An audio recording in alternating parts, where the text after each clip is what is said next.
आचार्य चाणक्य के जन्म स्थान के बारे में प्राचीन जन ग्रंथ परिशिष्ट पर्व के अनुसार गोल्य नाम के जनपद में हुआ था। उनके पिता का नाम चणक व माता का नाम चणेश्वरी था। आचार्य चाणक्य के मुंह में उनके जन्म के समय से ही एक दांत था। कुछ दिनों के बाद उनके घर जन मुनि पहुँचे थे, जिन्होंने चाणक्य का दांत देखकर कहा था कि ये बालक राजा बनेगा। मुनि की बात सुनकर चाणक्य के माता पिता ने घबरा कर उनसे कहा कि वे चाहते हैं कि उनका पुत्र जन मुनि या आचार्य बने। उनकी बातें सुन मुनि ने कहा, इसका ये दांत निकलवा दीजिए, फिर ये राजा का निर्माता बनेगा। कौटिल्य का अर्थशास्त्र राज्य चलाने अर्थात संविधान का ब्लूप्रिंट था, लेकिन उनके पास न राज्य था और न राजा, इसलिए उन्हें एक योग्य व्यक्ति की तलाश थी जो चंद्रगुप्त के रूप में पूरी हुई। चाणक्य चंद्रगुप्त को भोजन में बहुत कम मात्रा में जहर भी देते थे, क्योंकि चाणक्य चाहते थे कि चंद्रगुप्त शत्रु द्वारा किए जाने वाले किसी भी जहरीले आघात का सामना कर सके। चाणक्य की कहानी इन हिंदी। आचार्य चाणक्य का नाम सभी ने सुना है। उनकी चाणक्य नीति बहुत प्रचलित है। सभी ने चाणक्य नीति के अनमोल वचन पढ़े होंगे। आओ जानते हैं कि आखिर चाणक्य कौन थे, कैसे हुई थी उनकी मौत और क्या है उनके जीवन की कहानी।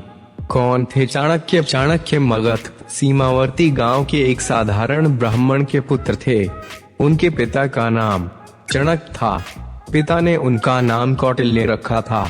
अपनी पहचान छुपाने के लिए कौटिल्य ने अपना नाम विष्णुगुप्त रख लिया था।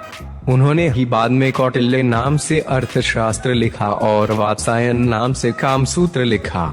चाणक्य की कहानी। चाणक्य के पिता की हत्या मगध के सीमावर्ती नगर में एक साधारण ब्राह्मण आचार्य चणक रहते थे।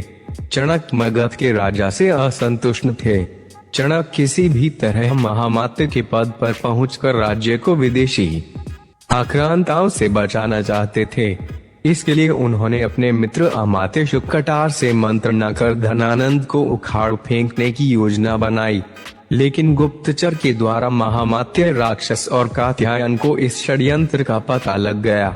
उसने मगध सम्राट धनानंद को इस षड्यंत्र की जानकारी दी। चणक को बंदी बना लिया गया और राज्य भर में खबर फैल गई कि राजद्रोह के अपराध में एक ब्राह्मण की हत्या की जाएगी। चणक के किशोर पुत्र कौटिल्य को यह बात पता चली तो वे चिंतित और दुखी हो गया। चणक का कटा हुआ सिर राजधानी के चौराहे पर टांग दिया गया। पिता के कटे हुए सिर को देखकर कौटिल्य चाणक्य की आंखों से आंसू टपक रहे थे।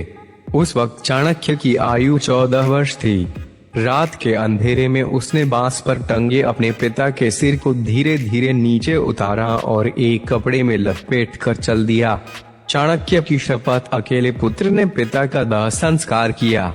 तब कौटिल्य ने गंगा का जल हाथ में लेकर शपथ ली है, गंगे, जब तक हत्यारे धनानंद से अपने पिता की हत्या का प्रतिशोध नहीं लूंगा तब तक पकाई हुई कोई वस्तु नहीं खाऊंगा। जब तक महामात्य के रक्त से अपने बाल नहीं रंग लूंगा तब तक यह शिखा खुली ही रखूंगा। मेरे पिता का तर्पण तभी पूर्ण होगा जब तक कि हत्यारे धनानंद का रक्त पिता की राख पर नहीं चढ़ेगा। हे यमराज, धनानंद का नाम तुम अपने लेखे से काट दो। उसकी मृत्यु का लेख अब मैं ही लिखूंगा। विष्णुगुप्त बनकर रहे चाणक्य। इसके बाद कौटिल्य ने अपना नाम बदलकर विष्णुगुप्त रख लिया। एक विद्वान पंडित राधा मोहन ने विष्णुगुप्त को सहारा दिया। राधा मोहन ने विष्णुगुप्त की प्रतिभा को पहचाना और उन्हें तक्षशिला विश्वविद्यालय में दाखिला दिलवा दिया। यह विष्णुगुप्त अर्थात चाणक्य के जीवन की एक नई शुरुआत थी। तक्षशिला में चाणक्य ने न केवल छात्र, कुलपति और बड़े बड़े विद्वानों को अपनी ओर आकर्षित किया, बल्कि उसने पड़ोसी राज्य के राजा पोरस से भी अपना परिचय बढ़ा लिया। सिकंदर के आक्रमण के समय चाणक्य ने पोरस का साथ दिया। सिकंदर की हार और तक्षशिला पर सिकंदर के प्रवेश के बाद विष्णुगुप्त अपने गृह प्रदेश मगध चले गए और यहाँ से प्रारंभ हुआ उनका एक नया जीवन। उन्होंने विष्णुगुप्त नाम से शुक्राचार्य से मुलाकात की। पिता का मित्र शुक्राचार्य, जो अब बेहद ही वृद्ध हो चला था। चाणक्य ने देखा कि मेरे राज्य की क्या हालत कर दी है। घनानंद ने। उधर विदेशियों का आक्रमण बढ़ता जा रहा है और इधर ये दुष्ट राजा नृत्य, मदिरा और हिंसा में डूबा हुआ है। मगध के दरबार में चाणक्य की ललकार एक बार विष्णुगुप्त भरी सभा में पहुंच गए। चाणक्य ने उस दरबार में क्रोधवश ही अपना परिचय तक्षशिला के आचार्य के रूप में दिया और राज्य के प्रति अपनी चिंता व्यक्त की। उन्होंने यूनानी आक्रमण की बात भी बताई और शंका जाहिर की कि यूनानी हमारे राज्य पर भी आक्रमण करने वाला है। इस दौरान उन्होंने राजा धनानंद को खूब खरी खोटी सुनाई और कहा कि मेरे राज्य को बचा लो महाराज। लेकिन भरी सभा में आचार्य चाणक्य का अपमान हुआ, उपहास उड़ाया गया। चंद्रगुप्त को बनाया राजा। बाद में चाणक्य फिर से शुकटार से मिलते हैं और तब शुकटार बताते हैं कि राज्य में कई असंतोषी पुरुष और समाज है, उनमें से एक है चंद्रगुप्त। चंद्रगुप्त मुरा का पुत्र है। किसी संदेह के कारण धनानंद ने मुरा को जंगल में रहने के लिए विवश कर दिया था। अगले दिन शुकटार और चाणक्य ज्योतिष का वेश धरकर उस जंगल में पहुंच गए जहां मुरा रहती थी और जिस जंगल में अत्यंत ही भोले भाले लेकिन लड़ाकू प्रवृत्ति के आदिवासी और वनवासी जाति के लोग रहते थे। वहां चाणक्य ने चंद्रगुप्त को राजा का एक खेल खेलते हुए देखा। तब चाणक्य ने चंद्रगुप्त को अपने जीवन का लक्ष्य बना लिया और फिर शुरू हुआ चाणक्य का एक और नया जीवन। कौटिल्य उर्फ विष्णुगुप्त अर्थात चणक पुत्र चाणक्य ने तब चंद्रगुप्त को शिक्षा और दीक्षा देने के साथ ही भील, आदिवासी और वनवासियों को मिलाकर एक सेना तैयार की और धनंद के साम्राज्य को उखाड़ फेंक कर चंद्रगुप्त को मगध का सम्राट बनाया। बाद में चंद्रगुप्त के साथ ही उसके पुत्र बिंदुसार और पौत्र सम्राट अशोक को भी चाणक्य ने महामंत्री पद पर रहकर मार्गदर्शन दिया। ऐसे हुई थी आचार्य चाणक्य की मौत। आचार्य चाणक्य की मौत एक रहस्य है। इतिहासकारों में इसको लेकर मतभेद है। हालांकि कुछ शोधकर्ता उनकी मृत्यु को लेकर 3 तरह की थ्योरी प्रस्तुत करते हैं। आओ जानते हैं कि आखिर आचार्य चाणक्य की मौत कैसे हुई थी। चंद्रगुप्त मौर्य के पुत्र बिंदुसार मौर्य और उनके पुत्र सम्राट अशोक थे। आचार्य चाणक्य ने तीनों का ही मार्गदर्शन किया है। चाणक्य का जन्म ईसा पूर्व 371 में हुआ था, जबकि उनकी मृत्यु ईसा पूर्व 283 में हुई थी। चाणक्य का उल्लेख मुद्रा राक्षस, बृहद कथा कोश, वायु पुराण, मत्स्य पुराण, विष्णु पुराण, बौद्ध ग्रंथ महावनश, जैन पुराण आदि में मिलता है। बृहद कथा कोश अनुसार चाणक्य की पत्नी का नाम यशोमती था। मुद्रा राक्षस के अनुसार चाणक्य का असली नाम विष्णुगुप्त था। चाणक्य के पिता चणक ने उनका नाम कौटिल्य रखा था। चाणक्य के पिता चणक की मगध के राजा द्वारा राजद्रोह के अपराध में हत्या कर दी गई थी।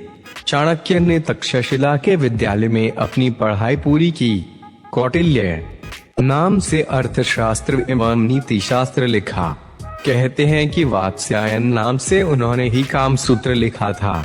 चाणक्य ने सम्राट पुरु के साथ मिलकर मगध सम्राट धनंद के साम्राज्य के खिलाफ राजनीतिक समर्थन जुटाया और अंत में धनंद के नाश के बाद उन्होंने चंद्रगुप्त को मगध का सम्राट बनाया और खुद महामंत्री बने। चंद्रगुप्त के दरबार में ही मेघस्थनीज आया था, जिसने इंडिका नामक ग्रंथ लिखा। चाणक्य के कहने पर सिकंदर के सेनापति सेल्यूकस की बेटी हेलेना से चंद्रगुप्त ने विवाह किया था। आचार्य चाणक्य की मौत के बारे में कई तरह की बातों का उल्लेख मिलता है। कहते हैं कि वे अपने सभी कार्यों को पूरा करने के बाद एक दिन एक रथ पर सवार होकर मगध से दूर जंगलों में चले गए थे और उसके बाद वे कभी नहीं लौटे। कुछ इतिहासकार मानते हैं कि उन्हें मगध की ही रानी हेलेना ने जहर देकर मार दिया गया था। कुछ मानते हैं कि हेलेना ने उनकी हत्या करवा दी थी। कहते हैं कि बिंदुसार के मंत्री सुबंधु के षड्यंत्र के चलते सम्राट बिंदुसार के मन में यह संदेह उत्पन्न किया गया कि उनकी माता की मृत्यु का कारण चाणक्य थे।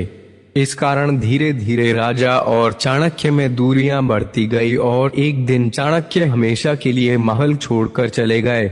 हालांकि बाद में बिंदुसार को इसका पछतावा हुआ। एक दूसरी कहानी के अनुसार बिंदुसार के मंत्री सुबंधु ने आचार्य को जिंदा जलाने की कोशिश की थी, जिसमें वे सफल भी हुए। हालांकि ऐतिहासिक तथ्यों के अनुसार चाणक्य ने खुद प्राण त्यागे थे या फिर वे किसी षड्यंत्र का शिकार हुए थे, यह आज तक साफ नहीं हो पाया है।